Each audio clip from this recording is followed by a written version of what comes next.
que no se me ocurren muchos motivos para estar aquí, más allá del morbo de saber que están escuchando a alguien que probablemente ingresará pronto en la cárcel con más años de pena probablemente de los que tiene de vida. Y hablar de ideología de género se ha convertido en España lo mismo que hablar de cualquier tema que vaya contra el pensamiento único. Da igual que hablemos de la vacuna, del COVID, de la guerra de Ucrania, no existe ninguna voz disidente de un pensamiento oficial que parece que uniformiza, adocena y destruye a un rebaño social que vive en una sociedad de fibra de vidrio, de informática desbocada, donde la gente ha dejado de pensar y permite que otros piensen por ellos. Y precisamente así surgió la ideología de género. La ideología de género nos han querido hacer creer que es un principio científico, pero la ideología de género es un conjunto de pseudociencias. En realidad es un entramado ideológico que lo que intenta es cuestionar diferencias biológicas que son asumibles por el más torpe de los seres humanos, la diferencia entre macho y hembra en cualquiera de las especies. En cualquier especie sabemos que hay machos y hembras y solo en una cantidad muy reducida y todas ellas invertebradas hay una tercera condición que es la de hermafroditas, pero no se da, como digo, en especies vertebradas o invertebradas. De ahí que tenga que aclarar que mi discurso no tiene nada que ver con la orientación sexual que pueda tener cada uno de ustedes. A mí me importa poco con quién se acuesta cada uno y a quién decida amar cada uno. Si decide amar un hombre a un hombre a una mujer a un hombre, un hombre a un hombre. Incluso hay ya manuales de cómo amar a una gallina, de cómo amar a una cabra, de cómo amar entre gallina, cabra, persona y paloma. Estamos ampliando muchísimo la gama de amores y no seré yo quien cuestione de quién se puede enamorar cada uno. Lo que vengo es a decir algo tan grave como que hoy en día puede ser acusado de un delito de odio por hacer esta afirmación, que es que los machos tienen pene y las hembras tienen vagina. Algo que se acepta en cualquier especie, excepto en los cachorros humanos y en la especie humana. La ideología de género nace a finales de los años 70 y se basa en lo que fue el incipiente marxismo cultural. El marxismo, ante la pérdida de clientela ideológica, ante el fracaso absoluto que había demostrado en todos los países donde se había impuesto, se dedica a buscar otros términos con los que conseguir nuevos adeptos. El viejo rollo de las clases sociales, de los oprimidos contra los opresores, de los oligarcas, pues parece que ya no vendía, sobre todo que no vendía en el primer mundo, porque en el primer mundo, y en la España en la que vivimos, pues la inmensa mayoría de las empresas no son multinacionales, sino que son pequeñas y medianas empresas.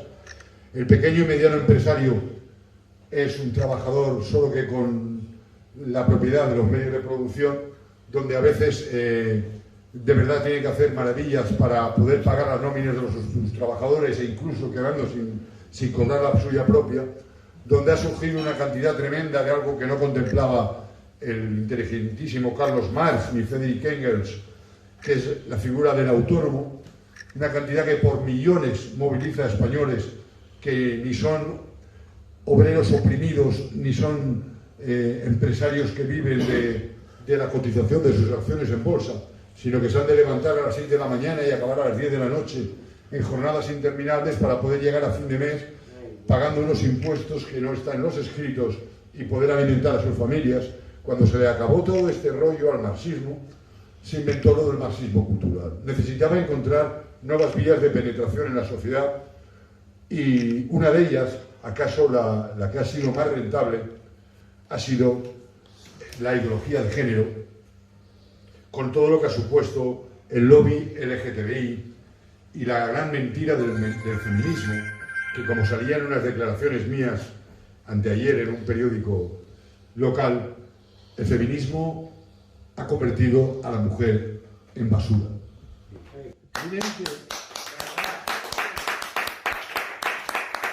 Miren que me niego a decir este término que se ha extendido de feminazi. porque a Adolf Hitler se le puede achacar muchas cosas, pero desde luego no que tuviera nada que ver con el feminismo. La gran base de la ideología de género ha sido la manipulación del lenguaje. Por ejemplo, se llama interrupción voluntaria del embarazo aquello que ya no se puede reanudar. No conozco ningún aborto que después haya podido ser reanudado. Interrupción, según la Real Academia Española de la Lengua, significa detención de un acto que posteriormente puede ser reanudado. Es algo así como si alguien que se ahorcara dijéramos que es interrupción voluntaria de la respiración. Pues esto de interrupción voluntaria del embarazo es una forma light, descafeinada, edulcorada, para no llamar a las cosas por su nombre, que es asesinato de bebés. Del mismo modo, se han inventado palabras como la propia palabra ideología de género. En español, que es el nombre que recibe el idioma, no castellano, como lo asigna la Constitución, el idioma se llama español, que es como recogen las constituciones de la mayoría de países hispanoamericanos. El español se rige por unos señores muy inteligentes que dictan las normas sobre el idioma, que fijan, limpian y dan esplendor, que son los señores de la Real Academia de la Lengua. Y según la Real Academia de la Lengua, y según estudiábamos en octavo de GB, cuando compartía pupitre con José María Selma, que agradezco que haya venido, y los hermanos maristas, nos enseñaban que las palabras tienen género y las personas tenemos sexo. Entonces la violencia de género es femenina y la ideología de género es femenina. Pero como para ser legislador no les piden haber aprobado octavo de GB, pues han sido tan burros que se les ha escapado y no se han dado cuenta que llamar género a algo así es absolutamente imposible. Decía que la ideología de género empieza a partir de los años 70, pero es fundamentalmente en 1995, en la conferencia de Beijing en China, la conferencia sobre la mujer, auspiciada por Naciones Unidas, donde, bajo una inspiración absolutamente sionista, les tengo que aclarar, porque también en la manipulación del lenguaje, cuando alguien habla de sionismo, la gente confunde sionismo, judíos, semitas. Los semitas son una raza, los judíos son una religión y una raza. Y el sionismo es un movimiento político creado a finales del siglo XIX que pretende el predominio judío sobre el mundo. Esto no tiene nada que ver con un problema racial con los judíos. Es un problema con el movimiento sionista, que es un movimiento político. Pues decía que apoyado por el movimiento sionista se produce la declaración de Beijing en China, donde nace por primera vez el término perspectiva de género. La perspectiva de género, a partir de entonces, va evolucionando hasta que en 2006, con los denominados principios de Yogyakarta, se hace que la aplicación al derecho internacional se ve influenciada por lo que se ha convertido lo que antes se llamaba mafia rosa o lobby homosexual en lobby LGTB, que posteriormente sería lobby LGTBI y ahora es lobby LGTBI, etcétera, etcétera, incluso hasta medio pensionistas, ¿no? El lobby LGTBI fundamentalmente persigue tres cosas: la destrucción del concepto nación, la destrucción del concepto familia y la destrucción del concepto matrimonio. ¿Por qué? Porque el concepto nación liga a la gente a lo más íntimo. La patria es la tierra. La patria es la tierra donde uno nace. Si uno es segoviano y no ama su tierra, es muy difícil que ame al Reino de Valencia, que se llama así, y ni Comunidad Valenciana ni País Valenciano. Es muy difícil que alguien sienta la valencianía si no ama Segorbe. Es muy difícil que se pueda sentir español, porque los sentimientos son piramidales. Uno es segorbino, tanto en cuanto Segorbe no se opone al amor de su familia, porque es el primer amor que conoce. Si uno amando a su familia se puede sentir segorbino, es valenciano si el Reino de Valencia no se opone a la zona castellano parlante y preciosa del Alto Palancia, absolutamente valenciana como las comarcas valenciano parlantes. Y de este modo uno se siente español, porque España no tiene una manera única y castellana de ser, porque desde la unión de los reinos de Isabel y Fernando, de Aragón y de Castilla, España es la suma de muchos proyectos. La destrucción del concepto nación ha sido fundamental para la ideología de género, porque significa romper con todo lo que sea raíces del ser humano. Lo segundo ha sido la destrucción de la familia, exactamente por lo mismo. Decía que lo primero que una persona siente es el amor a su familia, porque es donde nace. a los niños, y a los no tan niños, mi hija tiene 22 años, y el otro día me sorprendía diciendo que ella es hija mía por una cuestión circunstancial y que es española por una cuestión circunstancial, que podía haber nacido 2.000 kilómetros más abajo y podía haber sido hijo de cualquier otra persona. Y es verdad. Y la culpa la tiene que no le dan lecciones de historia como nos daban a los hermanos maristas cuando yo estudiaba con José María Serma. Como no les enseña las batallas de Almansa, mi hija no sabe lo importante que fue que venciéramos a los moros, que se llamaban moros. Porque si no, se llamaría Fátima, en vez de llamarse Ariadna, le habrían hecho la ablación de clítoris, no elegiría con qué marido se casa, su marido tendría 4 esposas más y la bofetearía cada vez que quisiera. Y si además, si mi hija pariera un nieto mío que fuera homosexual, y sería asesinado porque viviría bajo la cultura del Islam. Fíjense si fue importante que venciéramos la batalla de las Navas de Tolosa, que hoy en día no se estudia en los colegios. Por eso ha sido fundamental acabar con el concepto de familia. Y se han creado dos grandes containers, dos grandes contenedores. Un container de niños, llamado guarderías, y un container de ancianos, llamado residencias. Los niños, cuando yo era pequeño, llegábamos a casa y olía a comida. Los más pequeños aprendíamos a rezar de boca de nuestras madres. La primera palabra que nuestra madre se pasaba el día repitiéndonos para que sorprendiéramos a nuestro padre después de su larga jornada laboral al llegar a casa era papá. Cuando el niño decía papá, el padre se sentía emocionado. El niño nacía en una familia donde era criado por la madre y donde el padre tenía una figura fundamental. Y además el niño vivía en unas casas donde el abuelo y la abuela tenían una figura predominante. Mi abuelito y mi abuelita, mi yayo y mi yaya, los paternos y las maternas, eran sagrados. Su sillón era intocable incluso por mi padre. Hubo un tiempo, mientras todavía estaban jóvenes, que eran los encargados de ir a buscarnos al colegio, de darnos la merienda. Y cuando ya se hicieron más mayores, lo que éramos encargados toda la familia, desde mis padres hasta el último de mis hermanos, el más pequeño de mis hermanos, era de cuidar a los abuelitos, porque eran lo que merecían. Desgraciadamente mi hija nació en un nuevo modelo de familia donde los niños se criaron en las guarderías, donde los padres ni siquiera estábamos juntos porque nos habíamos separado y donde sus abuelos no los ha conocido porque estaban en residencias de la tercera edad. Esto ha sido fundamental para la ideología de género. Acabar con la tradición, acabar con los nexos de unión del ser humano, con el nexo de la nación, con el nexo del pueblo, con el nexo de la tierra, con el nexo de la familia y finalmente con el nexo del matrimonio. Es evidente que una relación mal llevada, que una relación insoportable, que una relación sentimental que no funciona, a veces es mejor ponerle fin. Pero también es importante saber, y lo digo yo, que soy un separado y un divorciado, pero sé perfectamente que Dios nos creó hombre y mujer, que al matrimonio lo sacralizó como un sacramento, y que solo una vez Dios nos une bajo su bendición y nos advierte de un camino que no hemos sabido seguir, como siguieron nuestros padres, probablemente porque no hemos tenido ni la paciencia ni la querencia en mantener algo como eran los matrimonios que fueron nuestros padres, que probablemente soportaron problemas muy superiores a los que nosotros no hemos soportado y con los que hemos acabado con matrimonios.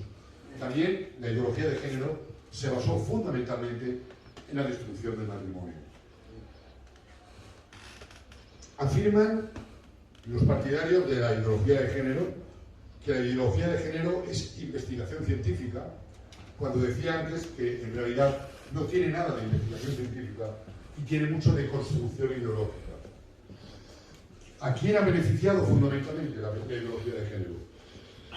Ha beneficiado a la industria farmacéutica, una industria farmacéutica que se ha hinchado a vender hormonas para evitar embarazos, hormonas para asesinar al óvulo fecundado que ya ha anidado en el endometrio, una industria farmacéutica que se ha inflado a vender hormonas para mejorar la vida, la piel, la cultura estética, a una industria cosmética, porque se ha rendido un culto absoluto al cuerpo, a una cirugía plástica que como ahora nadie puede envejecer, como todos nos tenemos que mantener jóvenes, como a mi edad no se deben tener las ojeras que tengo ni las canas que tengo, como uno no puede aceptar que la naturaleza es nacer, morir, envejecer y morir, nacer, crecer, envejecer y morir, tiene que eternizar el proceso de la juventud, se hincha a ganar dinero de esta tontería que nos han metido en la cabeza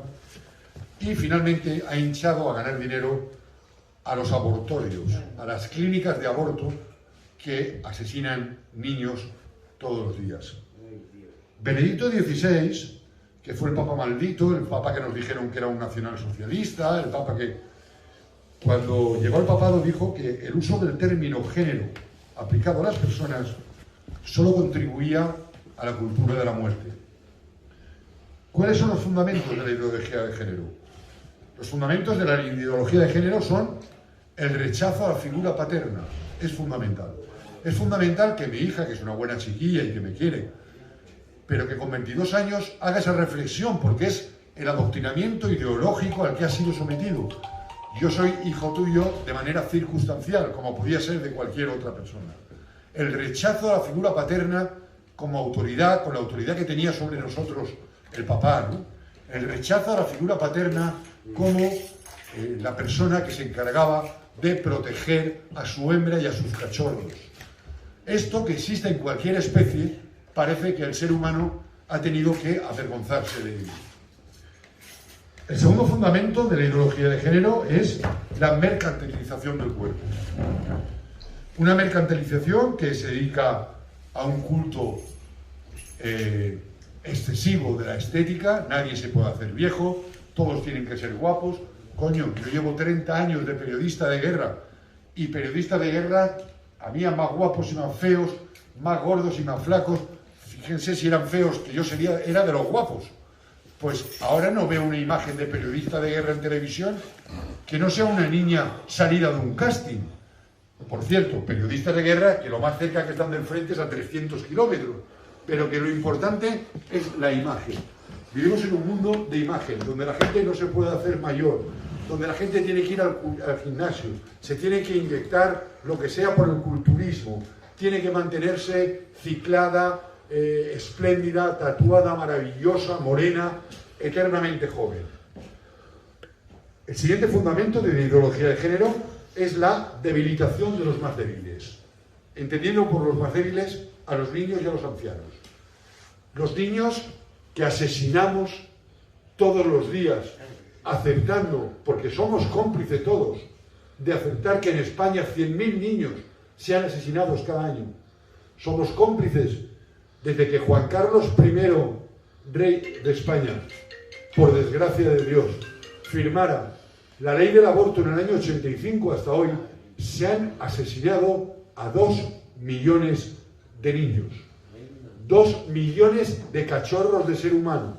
Comentaba antes de empezar esta conferencia que escuchaba el otro día un programa extraordinario sobre el lobo, en el que intervenía una guapísima, que no conocía, hija de Félix Rodríguez de la Fuente, también biólogo y que tiene unos 40 y tantos años, que además era la más inteligente de los que participaban, porque ni estaba a favor de los ecologistas radicales que decían que a los lobos hay que dejarle hacer absolutamente lo que quiera, ni a favor de los cazadores alocados de lobos. Decía que había que mantener un equilibrio, que era cierto que los ganaderos tenían que protegerse del lobo. Bueno, pues en este programa me asombró cómo entre los ecologistas perroflautas que se distinguían y que son los mismos, porque la pinta lo dice todo, que pueden manifestarse a las puertas de estas conferencias en contra de mi pensamiento, defendían que no se podía disparar sobre las lobas preñadas. Y me parecía muy bien, pero yo decía, ¿y si se puede asesinar a los hijos de las mujeres embarazadas? ¿Es solo un coágulo de sangre lo que lleva una mujer en su vientre? Ese coágulo de sangre, se lo dejamos crecer, ¿qué pasa? Que a los 9 meses la mujer o pare o revienta.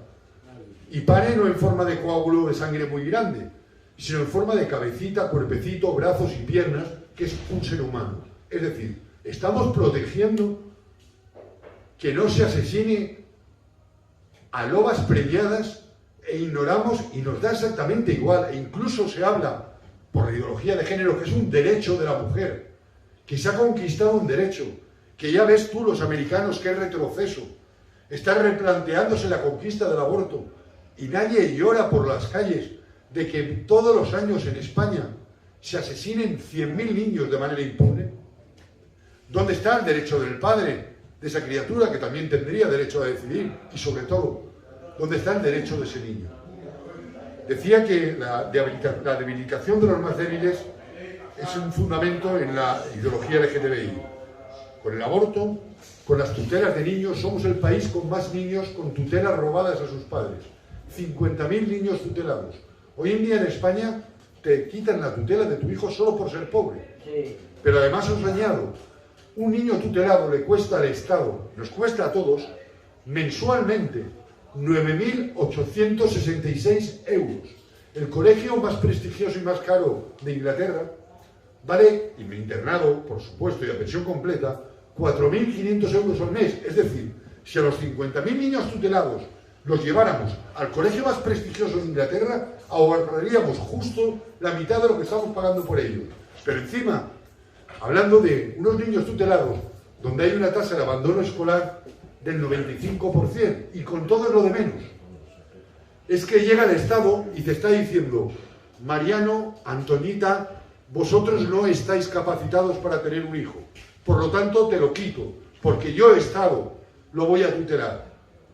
Y sin embargo, mientras en los niños no tutelados, es decir, en el resto de niños de España, la tasa de abuso sexual es del 0,007%, la tasa de abusos sexuales como las que cometió el pederasta marido de Mónica Oltra, que fui el primer periodista en publicarlo, y me acusaron de rey de las fake news, de esa Mónica Oltra que ha tenido que dimitir, después de años de haber presionado a la pobre víctima, que no solo tuvo que soportar las asquerosas manos de un pederasta sobándole, abusando de ella, sino que además tuvo que la desgracia de soportar que ese pederasta era marido de la vicepresidente de la Generalidad Valenciana y durante 2 años fue perseguida, acosada, no solo durante 2 años. La semana pasada, Maite, la víctima de los abusos del pederasta marido de Mónica Oltra, daba a luz un niño y lo primero que le hacían, sin ningún derecho, porque no tienen derecho a hacerlo, era una prueba de estupefacientes a ella y al niño, intentando que, si da positivo, quitarle al niño para poder vengarse de lo que ha conseguido la pobre Maite. Pues los niños estos tutelados tenemos un 30% de abusos sexuales. 3 de cada 10 niños de los que el Estado dice yo los tutelo son abusados sexualmente. Y no decimos nada. Y no decimos nada porque nunca esos niños son nuestros hijos o nuestros sobrinos. Pero lo que no sabéis es que con la modificación de la ley Montero de la infancia, la que se aprobó en enero en el Parlamento, a un hijo os lo podrán quitar por fumar en el coche, por exceder la velocidad permitida en el coche llevando al niño dentro, o simplemente porque os neguéis a que asista a las clases de educación sexual. Es decir, el Estado lo que hace, en el más estalinista de los métodos, es asegurarse que tiene el control absoluto ideológico sobre los hijos. Porque cuando yo era niño, en el colegio nos formaban, pero nos educaban en casa. Ahora el Estado no te permite educar, es el Estado quien educa. Lleves a tu hijo a un colegio público o privado, religioso o agnóstico, el Estado dice qué educación sexual va a recibir, y yo os la voy a decir. Y para que veáis que no miento, podéis buscar en internet programa Escolae, como todo lo que viene de Vascongadas, con cada kilo. Y el programa Escolae, que es el programa de educación sexual piloto en Navarra, que ha sido aplicado ahora, a partir de este próximo curso, a toda España, habla de que los niños de 6 años se les enseñará, niños y niñas y niñes, se les enseñará a estimular sus zonas erógenas. 6 años. Y habla de que los niños, hasta los 14 años, tendrán el taller de masturbación individual o masturbación grupal.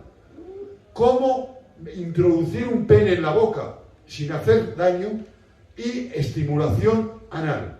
Les invito a que busquen ahora mismo en YouTube, en Google, programa Escolae, y puedan levantarse y decirme: José L. Sánchez, tú estás mintiendo. Estoy contándoles una verdad absoluta. Eso es lo que se va a enseñar en los colegios.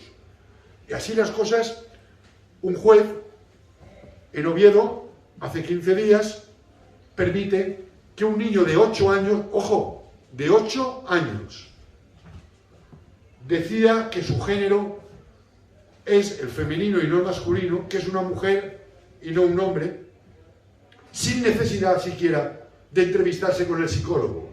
¿Para qué el psicólogo?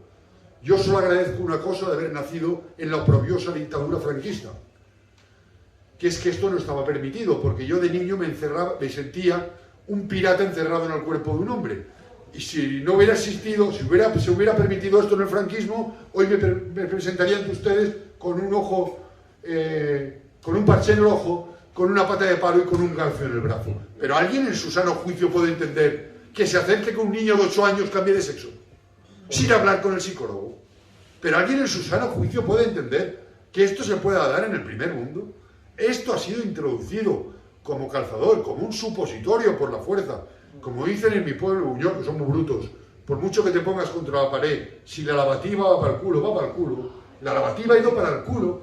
Y por ahí nos ha entrado a toda la sociedad democrática, que no decimos nada y nos estamos callando. Pero el año que viene, esa será la educación sexual que recibirán todos los niños. Y si a alguno se le ocurre negar que sus hijos vayan a educación sexual, que sepan que por ese motivo, si el Estado quiere, le pueden retirar la tutela de sus hijos.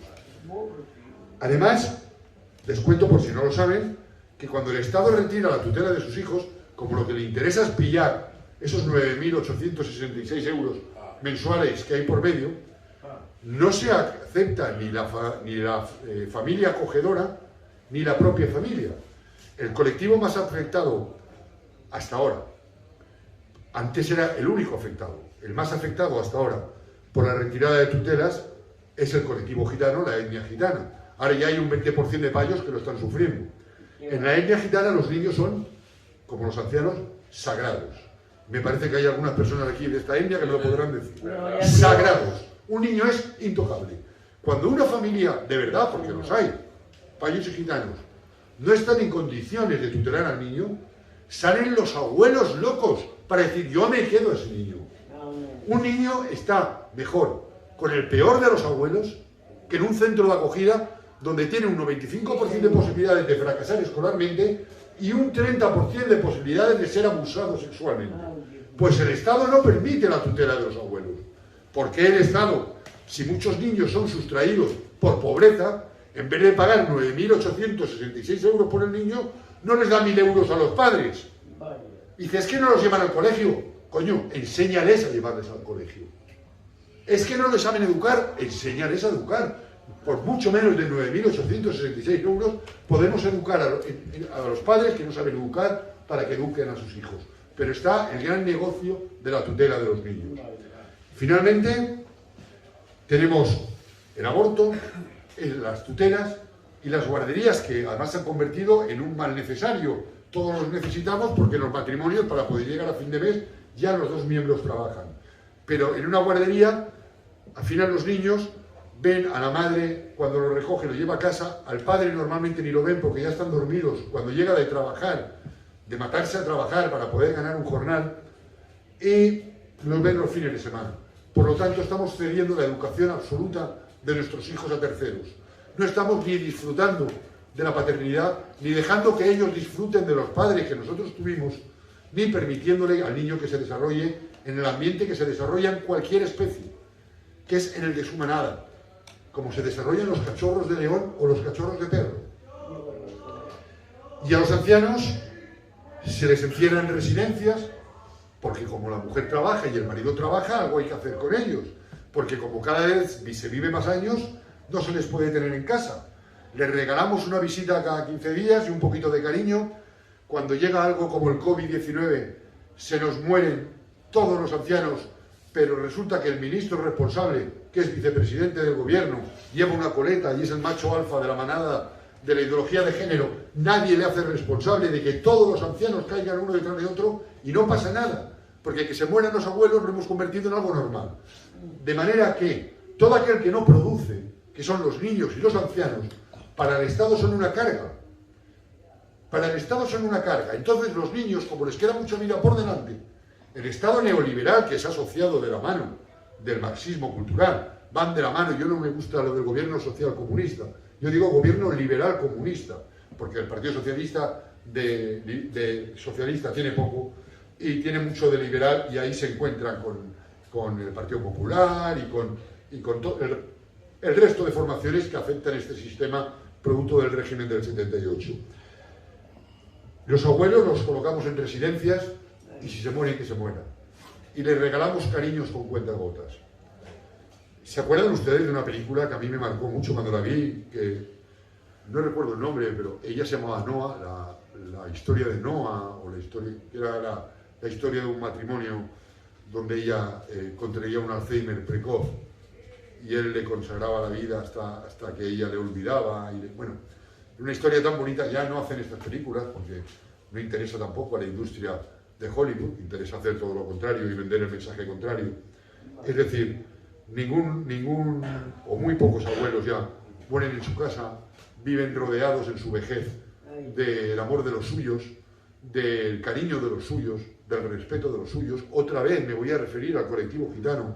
Si estuviera en Asia hablaría de los japoneses, que es otro ejemplo de respeto a los ancianos, de veneración de los ancianos, de cómo ningún joven, por disco lo que sea, se atreve a levantarle la voz a un anciano, porque eso es impensable en la cultura gitana. Y sin embargo, en nuestra sociedad hemos convertido al anciano en algo que no produce. Por lo tanto, si se mueren, mejor. Es un problema para el Estado el que los ancianos cada vez vivan más. Por lo tanto, mejor si se mueren. Lo del COVID viene muy bien al sistema. Y si no se mueren, aprobamos ya en el colmo de la degradación moral la eutanasia. Que la eutanasia te la venden como el fin del sufrimiento de un paciente, pero no es verdad. Resulta que para el paciente hoy en día hay terapias suficientes para que no sufra dolor ninguno. La farmacología ha llegado a tal punto de investigación que es capaz de ofrecer nivel de dolor cero.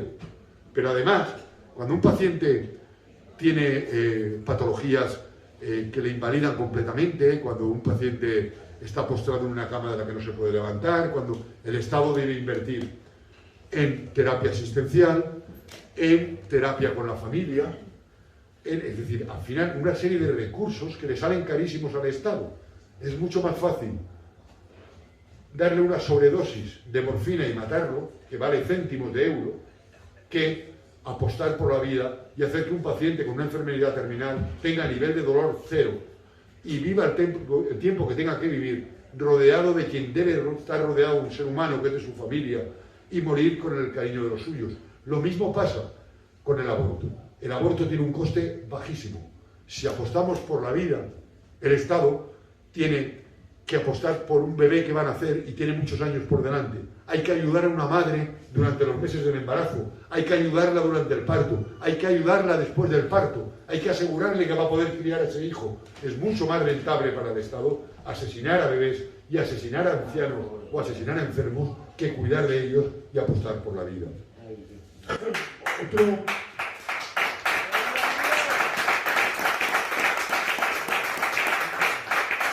de los fundamentos de la ideología de género es el matrimonio homosexual. Repito que no tengo la más mínima intención de herir a nadie en su orientación sexual, porque respeto todas y porque me parece que Dios es el que la tiene que juzgar, no yo. Mientras una persona no cometa ningún delito, a mí me da exactamente igual a quién ame, con quién se acueste y qué haga cuando cierra la puerta de su casa.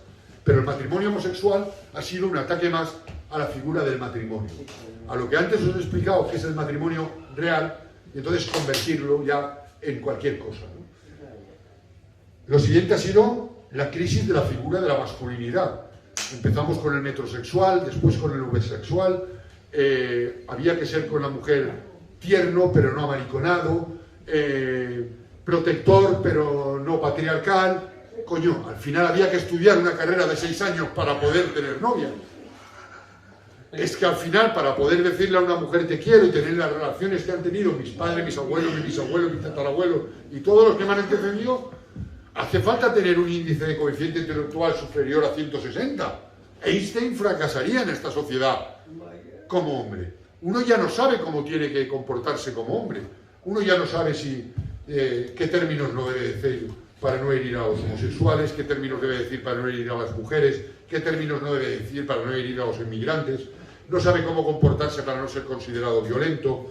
Una persona, por el mero hecho de llevar un apéndice pendular en la entrepierna, ha de asumir que es un violador y un maltratador en potencia. Sí, no me miren así. Si no creen en esto es que son unos fascistas todos ustedes. Varones de esta sala, ustedes genéticamente son violadores y maltratadores. Y si no lo ponen en práctica es porque reprimen este deseo. No me lo discuta ninguno, porque esto está implantado por la ideología de género. Manolo, tú eres un violador y un maltratador. Y tú otro, Alejandro. Todos somos violadores y maltratadores. Lo hemos mamado. ¿Quién no ha visto a su padre maltratar a su madre y violar? Nos hemos criado así. Bueno, han sido capaces de darle la vuelta a todo hasta el punto de que el hombre ya no sabe ni lo que debe ser. Después, se ha destrozado la figura femenina con la falsa liberación femenina y la pérdida de la feminidad. Si el hombre ya no sabe si tiene que ser macho, si tiene que ser tierno, lo de la mujer ya es para libro. Porque somos una especie tan rara, probablemente la única especie de las creadas por Dios, que a los machos lo que nos gusta de las hembras es precisamente lo que no tenemos, aunque sean hembras. Es decir, un hombre se enamora de la feminidad de una mujer. Del mismo modo que una mujer se enamora de la masculinidad de un hombre. Podremos definir qué es feminidad y qué es masculinidad. Pero si a mí me van las tías con pintas de hombres, al final miran los hombres, no miran a las mujeres. De la mujer me gustan todas las características que envuelven el término femenino. Igual que a la mujer, entiendo, le atraía del hombre todas las características que envuelven el género masculino, con todas las diferencias que tenemos entre dos machos de la misma especie y dos hembras de la misma especie. Pero ahora nos han vuelto locos con esto. Incluso la introducción de la mujer al mercado laboral, que la gente no lo sabe, fue una idea de Rockefeller, perfectamente planificada, porque lo que no podía permitir el sistema capitalista es que era el 50% de la población no cotizara y no pagara impuestos. Pero con esta liberación que se le ha prometido a la mujer, si se salva del yugo del heteropatriarcado, al final la mujer tampoco sabe ni lo que es, ni lo que debe ser, ni cómo mostrarse, ni dónde encontrarse. Y finalmente ha habido la mercantilización absolutamente de todo. Se comercia con órganos, se comercia con esperma, se comercia con vientres para gestar, todo es negociable. A nadie se plantea, si doy esperma y me pagan por él, de ese esperma algún día nacerá un hijo, que va a tener mi... No hay que pensarlo. Ni una madre gestante, un vientre de alquiler, tiene que pensar, bueno, si yo pongo el útero, el niño que está en mi... No. O sea, fundamental y básico en la ideología de género es no pensar. La juventud o hay que derogarla, o hay que sumirla en el botellón, o en la idiotez de la informática y el teléfono móvil, todo menos la lectura, todo menos el crecimiento personal, todo menos pensar, que es lo más peligroso que le puede pasar al sistema. Finalmente, la ideología de género nos ha traído también el transhumanismo, que es el nuevo concepto que hoy pretende la búsqueda del hombre eterno y del hombre perfecto. Ese hombre que va a vivir con toda probabilidad en pocas décadas se llegará a una existencia de 110 o 120 años de media y se conseguirá llegar a esas edades con niveles de salud aceptables y uno se pregunta si de verdad estos son avances científicos o son retrocesos científicos.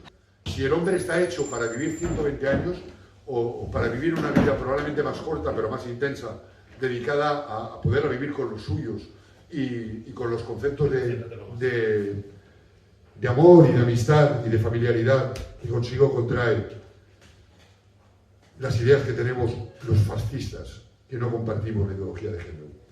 Una ideología de género que se basa fundamentalmente en el odio a la vida, en la cultura de la muerte, la cultura del aborto, la cultura de la eutanasia, la cultura del silenciamiento del suicidio. Los medios de comunicación no hablan de la cantidad de suicidios que se producen todos los días. Esto no se puede vender, porque si la gente se nos está suicidando, algo estamos haciendo mal, y como el Estado nada hace mal, como para ser gobernante de este país piden un currículo tan amplio. Yo soy un desgraciado que solo hice 2 carreras universitarias, cuando eran de 5 años, no de 4, y 2 másters. Y claro, yo cada 4 años tengo la posibilidad de elegir a gente verdaderamente preparada. Y ahí están los ministros, que son gente con una notabilidad académica extraordinaria. ¿Quién de ellos no tiene 7, 8 y hasta 10 carreras universitarias? ¿Quién de ellos no tiene verdaderos doctorados, aunque los fascistas se empeñen en decir que plagian las tesis doctorales? ¿Quién de ellos no tiene másters, aunque los fascistas se empeñen en decir que los compran en las universidades? Bueno, hay fascistas incluso que se atreven a decir, yo creo que habría que detenerlos a todos, que para ser ministro de Igualdad, en vez de tener un currículo académico brillante y proceder de una empresa en la que habrá estado de décadas, con los más altos niveles ejecutivos que habrá abandonado para cobrar la miseria que cobra un ministro, para ser ministro de Igualdad, hay quien se atreve a decir que lo único que hay que hacer es hurgar en la bragueta del macho alfa del mundo podemita. Hay quien se atreve a decir que para ser ministro de Igualdad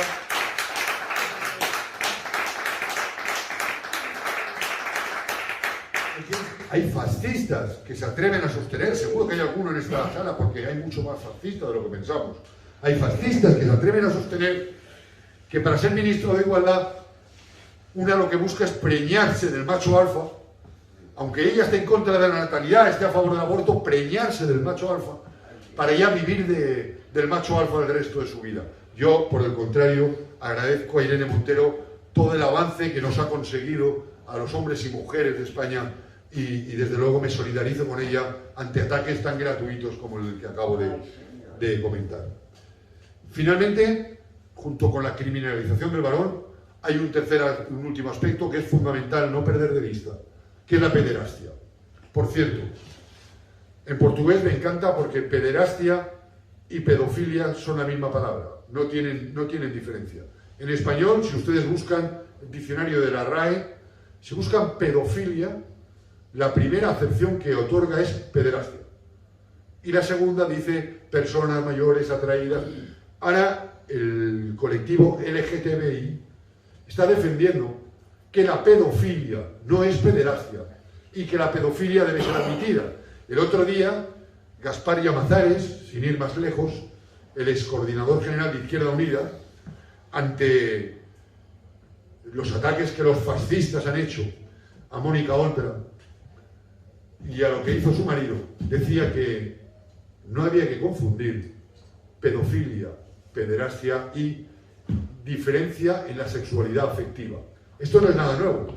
Su compañera comunista chilena, Camila Vallejo, también lo pueden buscar en internet, que es más bonita que todas las cosas, mira que es guapa, pero mira que es mala la condenada.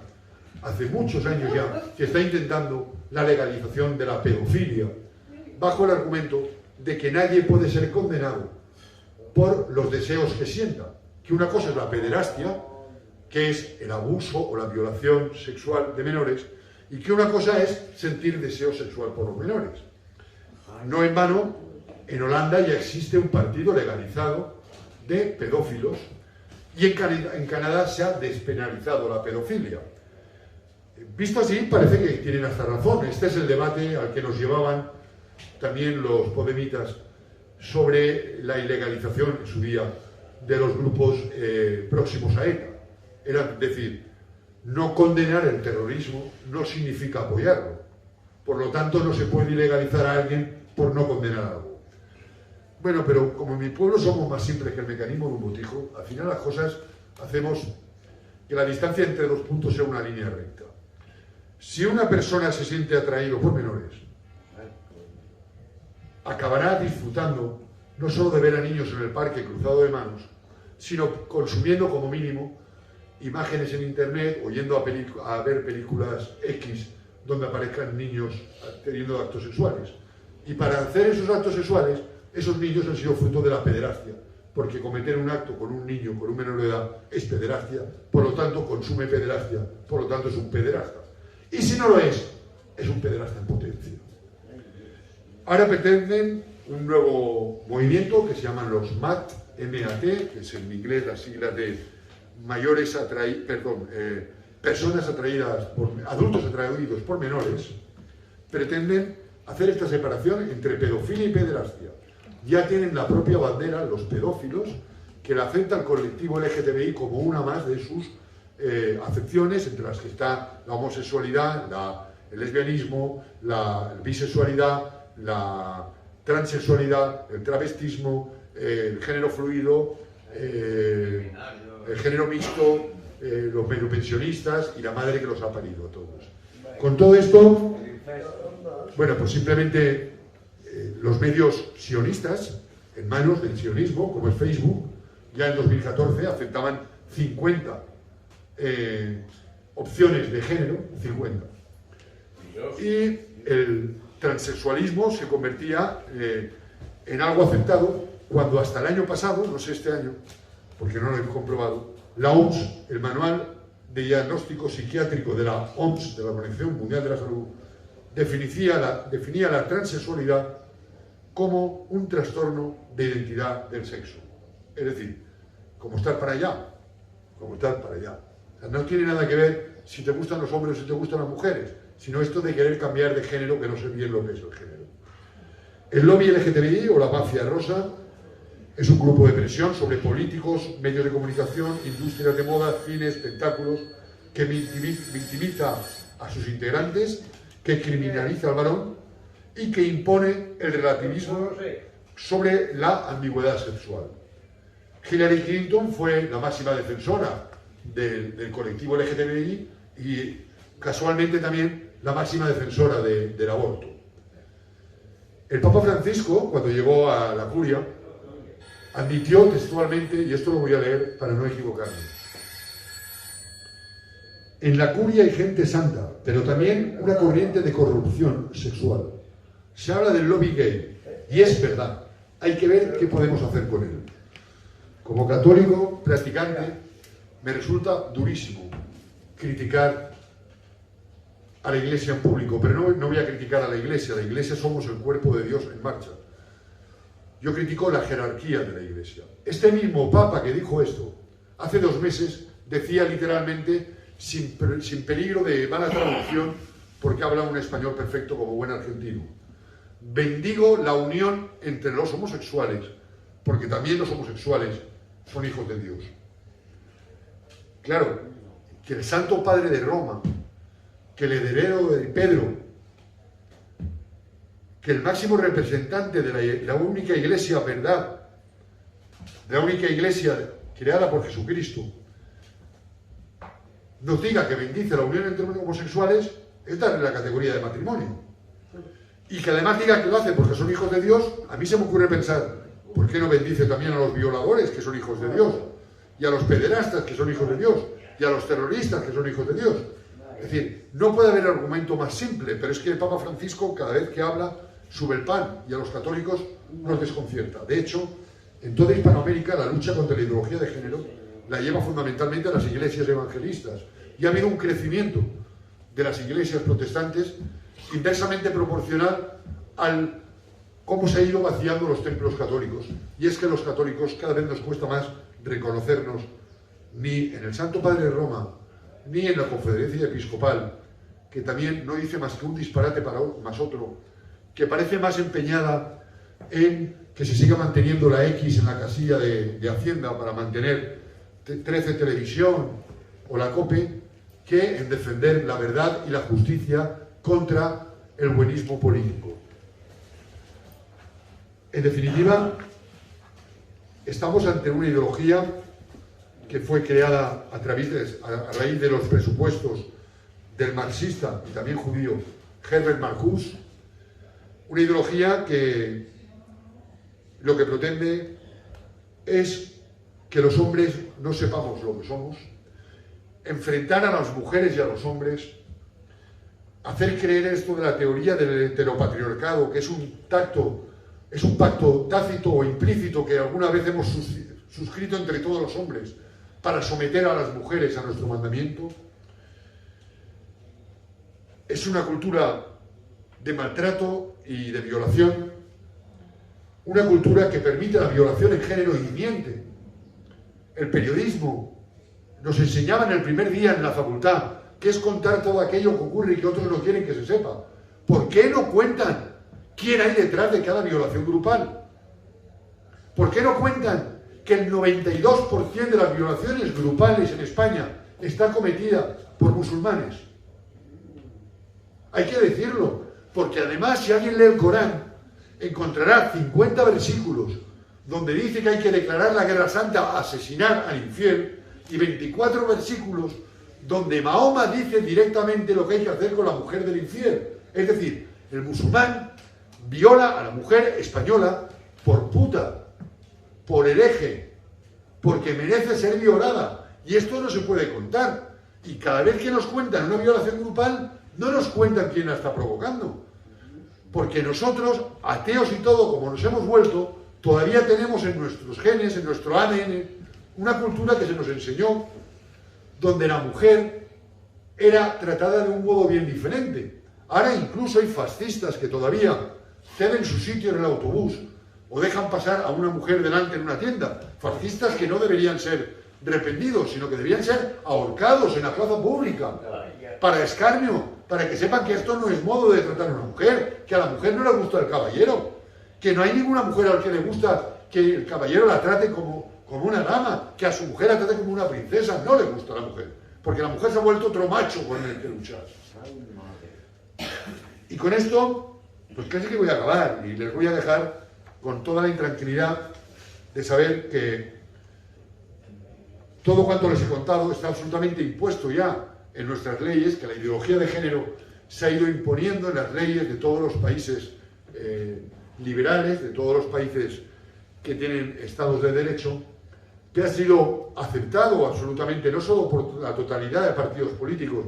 Yo, como estoy en contra de todos los partidos, como estoy en contra del sistema, como soy un republicano, pues pueden decir, este es un tío raro, pero no, es que ha sido aceptada por la propia jerarquía de la Iglesia, que de una manera manifiestamente vergonzosa abandona la verdad de Cristo, abandona la verdad de la Biblia, aquella que dice que Dios creó al hombre a su imagen y semejanza, y que creó a Adán y Eva, que los hizo macho y hembra.